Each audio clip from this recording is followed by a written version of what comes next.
زواج الملك الشاب فاروق البالغ من العمر 18 سنة من صفيناز ذو الفقار التي عرفت باسم الملكة فريدة بعد الزواج الملكي. بدأ الزواج بقصة حب رومانسية، لكنها لم تستمر هكذا. تغيرت طباع فاروق كثيراً بعد حادث 42، وانعكست هذه التغيرات السلبية على علاقته بفريدة. لم تتمكن فريدة من إنجاب ولي عهد للملك. بحلول عام 1948 كان الطلاق هو الحل الأخير.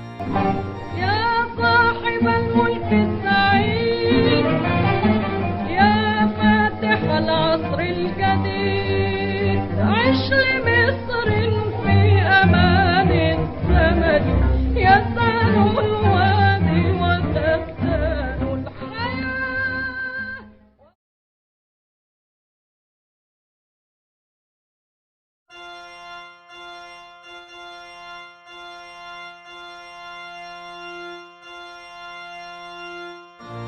تتوالى الأفراح في البيت الملكي المصري في العام التالي. زواج يربط أعرق مملكتين في الشرق الأوسط، ولي العهد الإيراني والأميرة فوزية أخت الملك فاروق. والد العريس كان صاحب فكرة الزواج، أراد أن يمنح عائلته التي وصلت للحكم عام 1921 المزيد من الاحترام العالمي بالاقتران بالبيت الملكي المصري.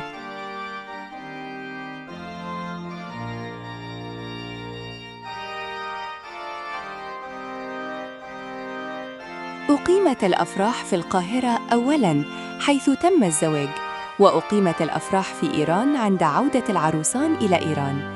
لم يكن العريس يتحدث العربية أو التركية، ولم تكن العروس تعرف الفارسية، فكانت الفرنسية هي اللغة المشتركة بينهما.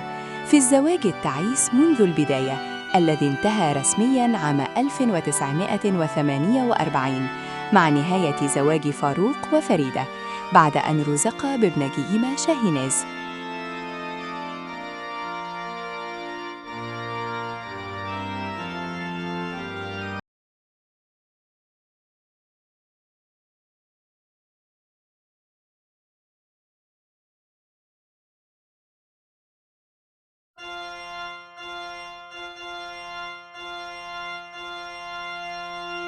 كانت بريطانيا تحتاج للبهجة بعد سنوات الحرب القاسية، وهو ما حصلت عليه في حفل زواج الأميرة إليزابيث من الأمير فيليب دوق إدنبرا.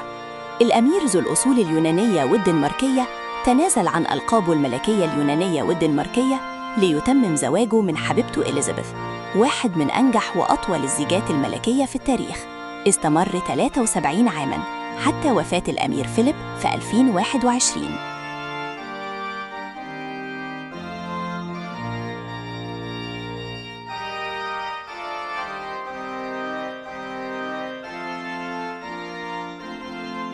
قصة الحب بدأت من الطفولة، وتم الزواج والأميرة في سن 20 قبل أن تعتلي العرش البريطاني ب6 سنوات. كان في اعتراضات كتير على الأمير فيليب في البيت الملكي البريطاني بسبب وضع فيليب المالي وأصوله الأجنبية، وزواج شقيقاته من أمراء ألمان مرتبطين بالنازية.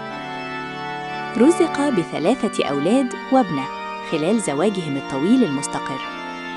توفي فيليب قبل عيد ميلاده 100 بشهرين، وتوفيت إليزابيث عن عمر يناهز 96 عاماً.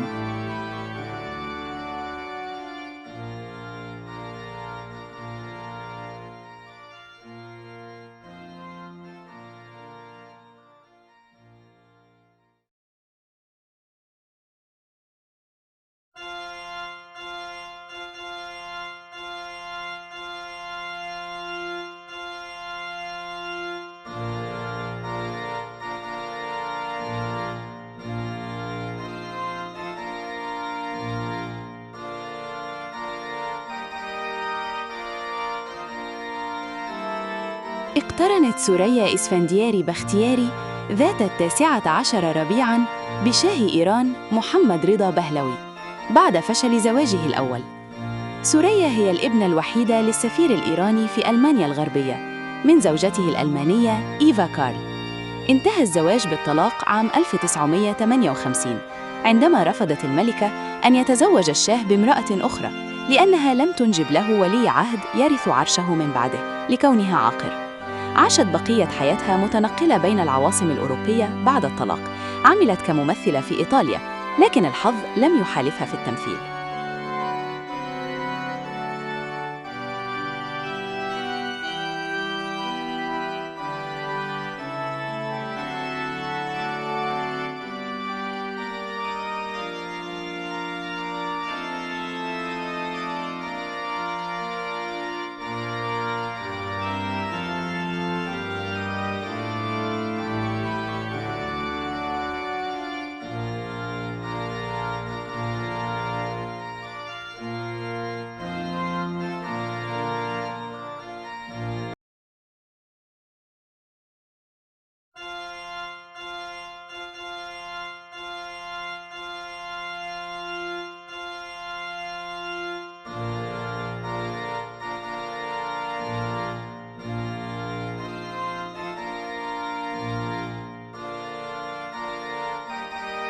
نريمان حسين فهمي صادق، الزوجة الثانية للملك فاروق، والدها كان وكيل وزارة المواصلات.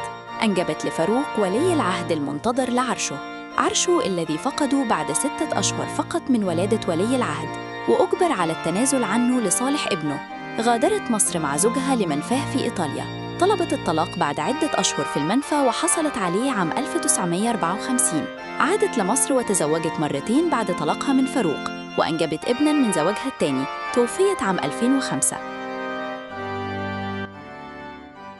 ملك البلاد يا زين فاروق يا نور العين، لك ورد على الخدين يا ملكنا بيعيش لينا، يا فاروقنا بيعيش لينا.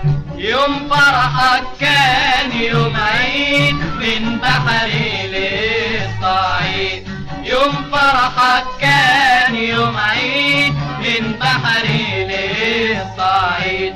يا ابو العصر سعيد يا ملكنا بيعيش لينا، يا فاروقنا بيعيش لينا.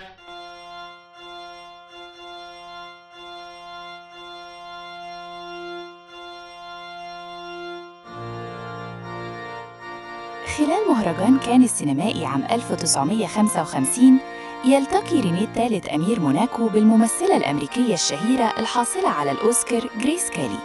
بعد أقل من عام سافر الأمير لفيلادلفيا لمقابلة عائلتها وطلب يدها.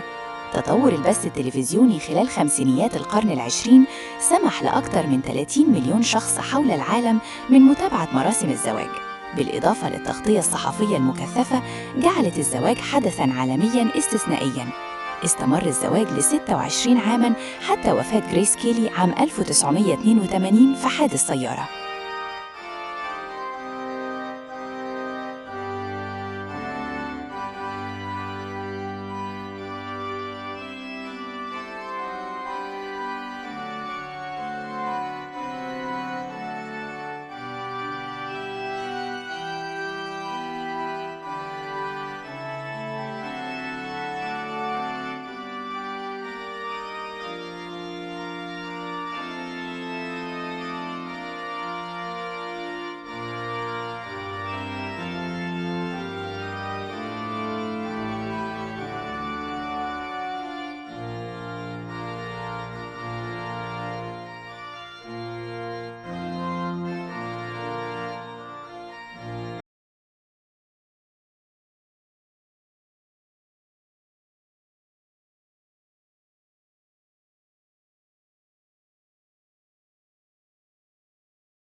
دي فرح ديبة، ابنة عائلة أرستقراطية إيرانية تدرس الهندسة المعمارية في باريس. تلتقي الشاه في حفل أقامته السفارة الإيرانية في باريس. تم الزواج سريعاً، ونجحت الملكة الجديدة في إنجاب رضا، أول مولود ذكر للشاه ووريث عرشه في العام التالي، مما عزز مكانتها في البلاط الملكي. كانت أول من حمل لقب شاه بانو، وهو لقب يعادل إمبراطورة. من أبرز مبادرات فرح إنشاء جامعة بهلوي اللي تعرف اليوم بجامعة شيراز.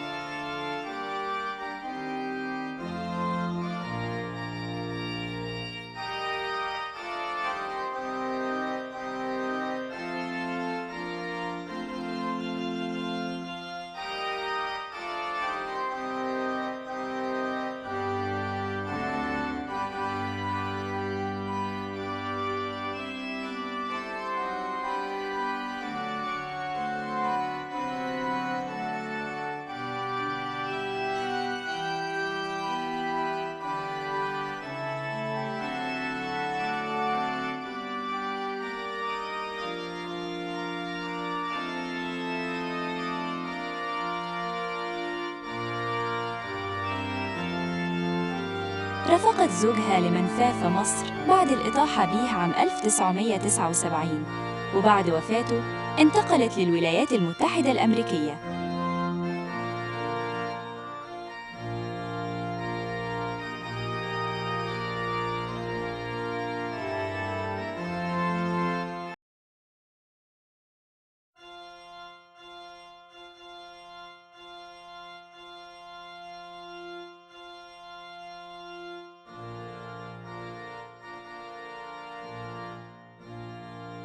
كانت ديانا سبنسر تبلغ من العمر 20 عاماً فقط عندما تزوجت من الأمير تشارلز وريث العرش البريطاني حينها في العام 1981. الزواج الذي تابعه أكثر من 750 مليون شخص حول العالم عبر شاشات التلفزيون، وانتهى زواجهما بعد 15 عاماً بطلاق مرير بعد اتهامات بالخيانة من كليهما. انفصلت ديانا عن العائلة المالكة بعد الطلاق بعد أن أنجبت لها الأميرين ويليام وهاري. كانت صاحبة روح مرحة ومبتسمة وسط أعرق أسرة ملكية وأكثرها انضباطاً فيما يخص المرح والابتسامة. وفاتها في حادث سيارة عام 1997 مع صديقها عماد الفايد أثار موجة حزن دولية لم تحظى بها أي شخصية عالمية من قبل.